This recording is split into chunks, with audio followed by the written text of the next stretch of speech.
Chief, thank you so much for joining us here today. Maybe there's a lot of people new to Clark County, maybe don't know what some of the animal laws are, so let's talk a little bit about some of those first of all. Spay and neutering, pet sterilization, of course, is law here in Clark County, and there are exceptions. Tell me a little bit about it. Sure. So spay and neutering is a requirement, as you stated, in Clark County. So anybody who owns a dog, a cat, that is over the age of 4 months is required to have their animal spayed and neutered. And there are some exemptions from that, and that is essentially if you have a breeder's permit, if you're authorized to breed, then you can have a dog that is not required to be sterilized. Other exemptions may include there are some animals that maybe because of medical reasons they won't be allowed to be sterilized. It would be dangerous for the animal. And in those cases, then they can get a note from a veterinarian explaining that, and so those animals could be exempted as well. What about vaccinations? Vaccinations, rabies are a requirement within the unincorporated Clark County area. And 3 months of age is the age where those animals needs to be vaccinated for rabies. Proof of vaccination is required with the animals through a tagging process. They are issued tags that the owner is required to put on their animal. I wonder how many animals you and your staff come across that aren't spayed or neutered or don't have vaccinations. Maybe a lot of the people don't realize that there are low and no cost options available, right? Sure. It is fairly common on a daily basis. Our officers encounter folks whose animals are not properly vaccinated, are not spayed and neutered. We do issue fix-it tickets in those cases to educate them, give them an opportunity to follow the rules, get in compliance, and make sure that their animals are taken care of properly. There are options in the county of where they can go. Heaven Can Wait is one of the options that the county partners with, as well as the Animal Foundation. There's a number of other animal hospitals and spays and neuter clinics in the county that folks can go to. Of course, many animal adoptions, including, you mentioned the Animal Foundation, the lead animal shelter, which is the best in the valley. But there's, I think, 4 or 5 around the valley, all great organizations. Getting these animals adopted is huge, right? And this is a place you should go to, not to a Craigslist or not to a Facebook. Go to a reputable agency. Why? Absolutely. Yeah, we do encourage people to adopt from the shelter. Those dogs are already in place there. They need a home. Those dogs are vetted by a veterinarian to make sure that they are properly vaccinated. They do have spay and neuter before they leave the shelter. It gives those animals an opportunity to get into a forever home, which is fantastic and what we want.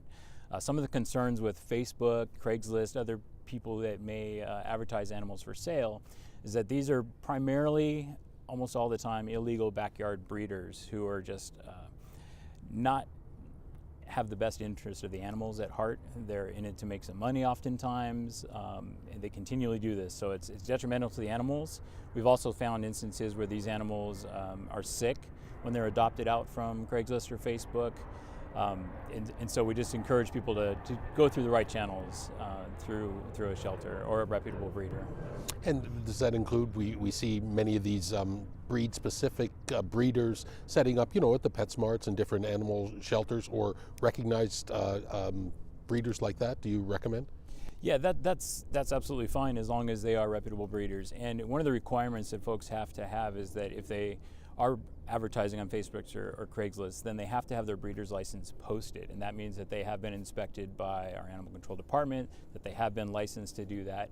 And in those instances, it's a better chance that those animals are going to be in good condition and not sick when you adopt them. Chief, as we're taping this today, it's towards the end of winter. It's a bit of a brisk day, but you still see people that they lock their animals, primarily dogs, I imagine, in cars. And as the winter passes and it gets hotter, this is very dangerous.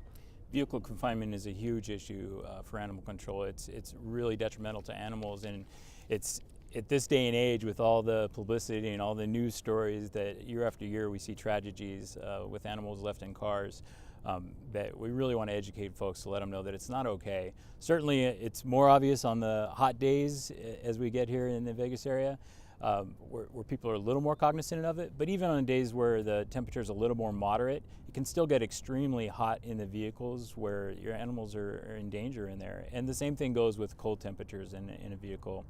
We don't want folks to leave their animals unattended in vehicles. Even rolling the windows down and those sorts of things do not make it safe for the animals in the cars.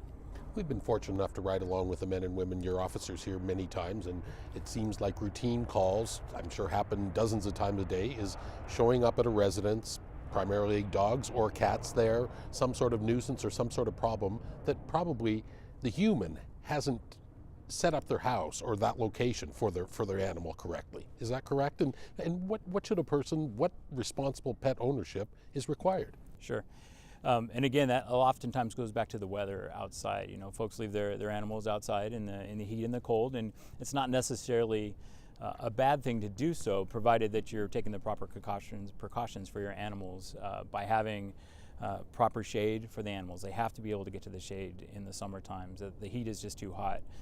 Even a dog house in the hot sun that doesn't otherwise have shade is too hot for your animal to be left out in. Certainly water is a huge component of that. We want to make sure that the animals have proper food and water throughout the day. And then in cold temperatures too. A lot of times folks think because the animals have the fur coat on that they may not be as susceptible to the cold temperatures, but really anything under 50 degrees, they need to make sure that they have adequate bedding for the dogs if they're outside and a place to get warm. One of the other things that's great in the heat that people can do in addition to shade is ulterior cooling methods such as kiddie pools, plastic pools that can fill with water, and those sorts of things is a great way to let your animal cool off in the heat.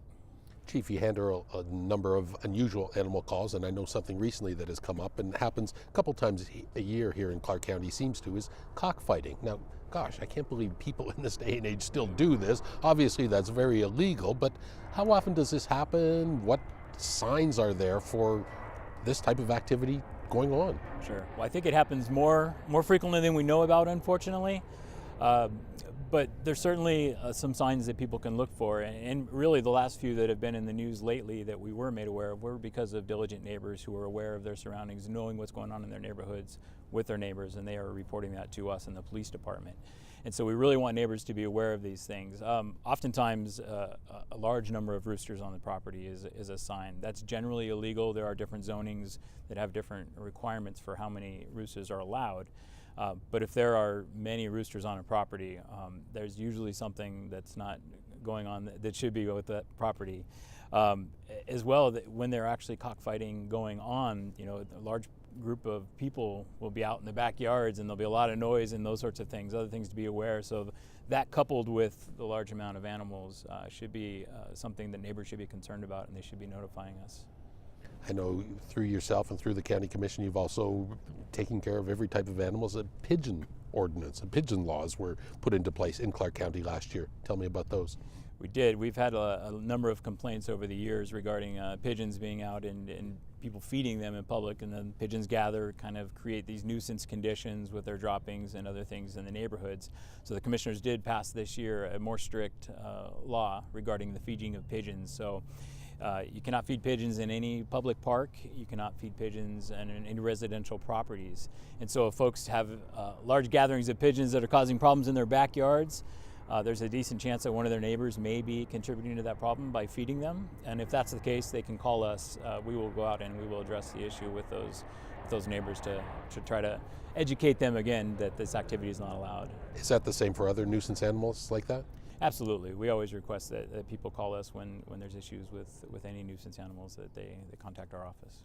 And finally, another thing, I know that impulse buys. Again, you're trying to get every animal adopted. As we roll into the Easter season, for example, now you see bunnies, probably chicks, things like that Sure. People think they're cute, so let's get some bunnies and things like that. There's a lot of things to think about.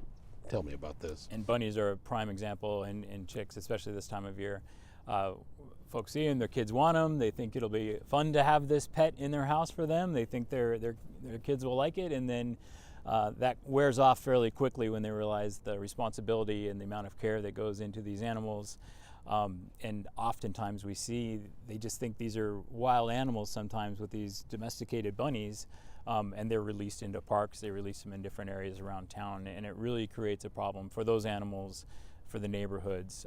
And so we just encourage people to really do their homework before they purchase these animals. Don't just do it on an impulse. Make sure that you understand exactly what's involved with caring for the animals. In the long term, it's a big commitment, but the life of these animals is what they need to expect to be able to do. All right, we appreciate you spending some time with us. Appreciate it, Chief. Thank you, Randy. Thank you.